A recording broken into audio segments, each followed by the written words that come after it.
ఈ వీడియోను మీకు సమర్పిస్తున్నవారు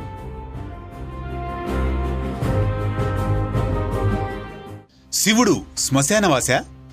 పరమశివుడు ఎందుకు పుర్రెలదండ ధరిస్తాడు? చితాభస్మాన్ని శరీరానికి ఎందుకు అద్దుకుంటాడు?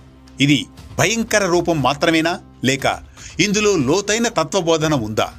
దేవతలకే భయం కలిగించే ఈ రూపం వెనుక ఉన్న రహస్యం ఏమిటి? హరిహరులు కలిసి చేసిన ఆ దివ్య ప్రయత్నం ఏమిటి? తదితర అంశాలతో సాగే అనగనగాలోని నేటి దివ్య కథనమే కపాలమాల కథలో దాగిన తత్వం, కలుషితుల్ని కూల్చిన హరిహరుల యత్నం.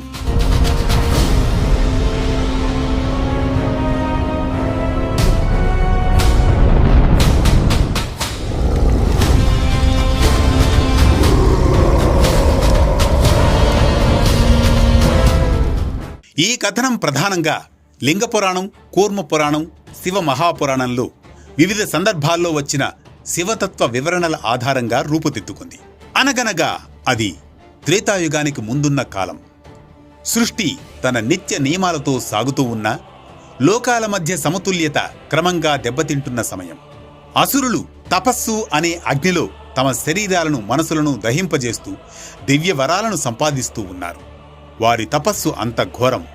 పర్వతాలు కంపించేవి, సముద్రాలు అలజడి చెందేవి, దేవలోకమే క్షోభించేది. బ్రహ్మ వారి తపస్సుకు తలొగ్గి వరాలు ప్రసాదిస్తూ ఉంటాడు. ఆ వరాలు ధర్మ రక్షణకు కాకుండా అహంకారానికి ఆయుధాలుగా మారుతూ ఉన్నాయి. మాకు మరణం ఉండకూడదు, మాకు ఎదురు నిలిచే శక్తి ఉండకూడదు అంటూ అసురులు పొందిన వరాలు వారిలోని దురహంకారాన్ని మరింత పెంచుతూ ఉంటాయి. అలా వరబలంతో గర్వభరితులైన అసురులు దేవలోకంపై దాడులు ప్రారంభించారు. యజ్ఞాలను భంగం చేశారు, ఋషుల తపస్సును చెదరగొట్టారు, ధర్మమనే దీపాన్ని ఆర్పే ప్రయత్నం చేస్తూ ఉన్నారు.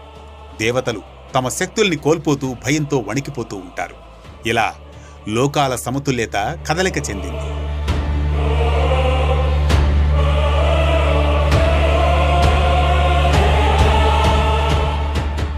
ప్రభు, వీరిని యుద్ధంతో జయించలేం, వరబలం వారికి కవచమై ఉంది అంటూ విషాదంతో చెబుతాడు ఇంద్రుడు. అలా ఇంద్రాది దేవతలు కలిసి శ్రీ మహావిష్ణువును శరణు వేడుకుంటారు. ఆ సమయంలో విష్ణువు ప్రశాంతంగా, ఇంద్రాది దేవతలారా, ధర్మాన్ని కాపాడాలంటే బలం మాత్రమే కాదు, బుద్ధి కూడా అవసరం. ఈసారి యుద్ధం కాదు, మార్గభ్రంశం ద్వారానే వారి అహంకారాన్ని కూల్చాలి అని ఇంద్రాది దేవతలకు చెబుతాడు శ్రీ మహావిష్ణువు. తదుపరి శ్రీ మహావిష్ణువు స్మరించగనే శివమహాదేవుడు ప్రత్యక్షమవుతాడు. హరి, నీ సంకల్పం నాకు స్పష్టమైనది. నేను ఒక విభిన్న రూపంలో వికృతంగా వారికి దర్శనమిస్తాను. అప్పుడే లోకంలో సమన్వయం జరుగుతుంది, వారిపై నియంత్రణ కొనసాగుతుంది అంటూ ఆ శివుడు భయంకర రూపం ధరించాడు.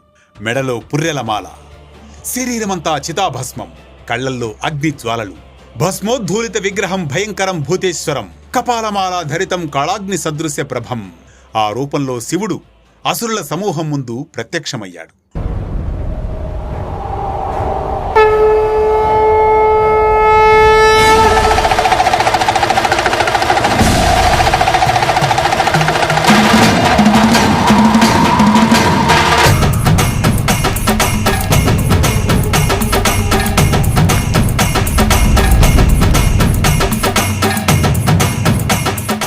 ఓ మహాయోగి, ఎవరు మీరు? ఈ విచిత్ర వేషధారణ ఎందులకు అంటూ ఆశ్చర్యంగా అడుగుతారు అసురులు. అప్పుడు మహాశివుడు మాయావి స్వరంతో, నేనే పరమతత్వం, కాని మీరు అనుసరిస్తున్న వేద మార్గం మాత్రం కాదు. ఇది సత్యం. ఇదిగో కొత్త మార్గం, పాషండ మార్గం. ఇది మీకు శీఘ్ర ఫలితాన్ని ఇస్తుంది. అసురులు అతని మాటలకు మోహితులయ్యారు. మోహితాస్తేన దానవ వేద మార్గం విసృజ్యతే, పాషండ ధర్మమాశ్రిత్య నశ్యంతి స్వయమేవ హి. వారు వేదాలను నిర్లక్ష్యం చేయడం ప్రారంభించారు. ధర్మాచరణ తగ్గింది, అహంకారం పెరిగింది. అప్పుడు అసురనాయకుడు, ఇక యజ్ఞాలు అవసరం లేదు, ఈ కొత్త మార్గమే శ్రేష్టం. అలా వారి ఆత్మ తేజస్సు క్రమంగా క్షీణించింది. దేవలోకంలో ఆనందం వెల్లివిరిసింది. అప్పుడు ఇంద్రుడు హర్షంతో, ప్రభు, యుద్ధం లేకుండానే అసురులు బలహీనులయ్యారు. అప్పుడు శివుడు తన అసలు రూపంలో ప్రత్యక్షమయ్యాడు.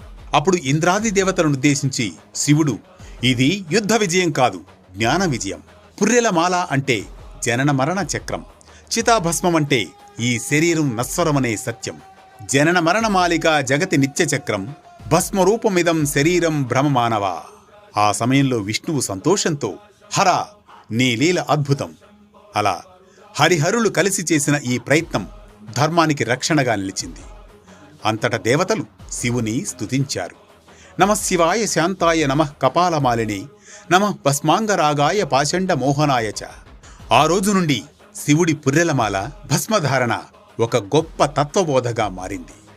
ఇది కపాలమాల కథలో దాగిన తత్వం, కలుషితుల్ని కూల్చిన హరిహరుల యత్నం. ఈ కథనం మనకిచ్చే సామాజిక సందేశం ఒక్కటే: శివుడి పుర్రెలమాల భయానికి కాదని, బోధకు సంకేతమని. మనిషి ఎంత బలవంతుడైనా జ్ఞానం లేకపోతే దారి తప్పుతాడని, అహంకారం పెరిగితే పతనం తప్పదని అసురుల కథ ఇదే చెబుతోందని. చితాభస్మం మనకు జీవిత నశ్వరతను గుర్తు చేస్తుంది. ధర్మాన్ని కాపాడడానికి ఎప్పుడూ శక్తి మాత్రమే కాదు, వివేకం కూడా అవసరమని. హరిహరుల లీల మనకు చెబుతోంది సత్యం, వినయం, జ్ఞానం ఉంటేనే జీవితం సార్థకమని. అందుకే మనం కూడా అహంకారాన్ని విడిచి ధర్మ మార్గంలో నడవాలని. ఇదే శివతత్వం. ఇలా ప్రతినిత్యం ఓ పురాణ కథనం సూటిగా, స్ఫూర్తిమంతంగా, సామాజిక సందేశంగా, ధర్మం చెప్పే కథల సవ్వడి, జ్ఞానం చెలరేగే కథన ఒరవడి, మన ఆలోచనలకు ఆహారంగా, మనకు దారి చూపే మార్గదర్శనంగా, ప్రతి ఉదయం ఊరటనిచ్చే ఊసులు, మనసుకు మాధుర్యమిచ్చే మాటలతో మళ్ళీ రేపు ఉదయం కలుద్దాం అనగనగా అంటూ.